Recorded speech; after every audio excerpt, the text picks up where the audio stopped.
Avec 9 millions d'abonnés sur le réseau social Instagram, le geste de cette star russe n'est pas passé inaperçu.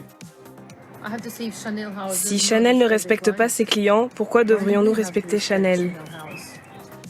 Un sac de luxe de plusieurs milliers d'euros découpé au ciseau d'une main rageuse. Aussitôt postée, la vidéo a été imitée par d'autres stars des réseaux sociaux. Une surenchère démonstrative, à l'aide parfois d'énormes sécateurs.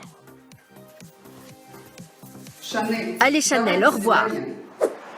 Il faut dire que depuis quelques jours, la marque de luxe française, comme d'autres, restreint l'accès de ses produits dans le monde entier à ses clients russes.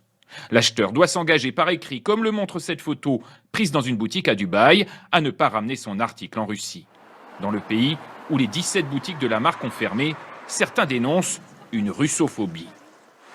Ce n'est pas correct. Pourquoi n'avons-nous pas le droit d'acheter les marques de notre choix? Je pense que les Instagrammeuses ont bien fait. Chanel a fermé ses boutiques et nous avons réagi. J'espère que tout s'arrêtera bientôt et que la paix revienne. Depuis la polémique, Chanel a précisé qu'elle étudiait un nouveau protocole et s'excusait pour le malentendu auprès de ses riches clients russes basés à l'étranger. Le marché du luxe en Russie reste tout de même très limité pour les grands groupes français, moins 2% du chiffre d'affaires de LVMH et moins de 1% pour Kering.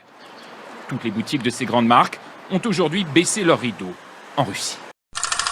En temps de guerre, l'intox va se nicher jusque dans les sacs à main. Mécontente de s'être vue interdire l'achat de produits de la marque de luxe française Chanel en raison de leur nationalité, plusieurs influenceuses russes ont partagé des vidéos d'elles en train de déchiqueter leurs sacs en signe de protestation. Certaines ont également relayé une vidéo en français où apparaît le logo du journal Le Figaro montrant les boutiques parisiennes de la marque recouvertes d'autocollants détournant le logo de la marque et la silhouette d'Hitler. Selon la vidéo, cette action dénonce à la fois les discriminations subies par les clientes russes dans les boutiques de l'enseigne, mais aussi le passé nazi de la créatrice de la marque Coco Chanel, dont l'histoire d'amour avec un diplomate allemand durant la Seconde Guerre mondiale est documentée. Sauf que cette vidéo est une parfaite fake news de propagande, à commencer par le fait qu'elle n'a jamais été réalisée ni diffusée par Le Figaro. Le quotidien français a publié rapidement un démenti sur Twitter expliquant « C'est une publication fallacieuse conçue avec des photomontages qui détournent outrageusement notre charte graphique. Le Figaro dénonce vigoureusement ce procédé. » En plus d'avoir usurpé l'identité du journal, la propagande russe a également inventé de faux graffitis, indique Chanel un désintox. Ces images sont issues de photomontages et ces boutiques n'ont pas été taguées. Il s'agit clairement d'une fake news.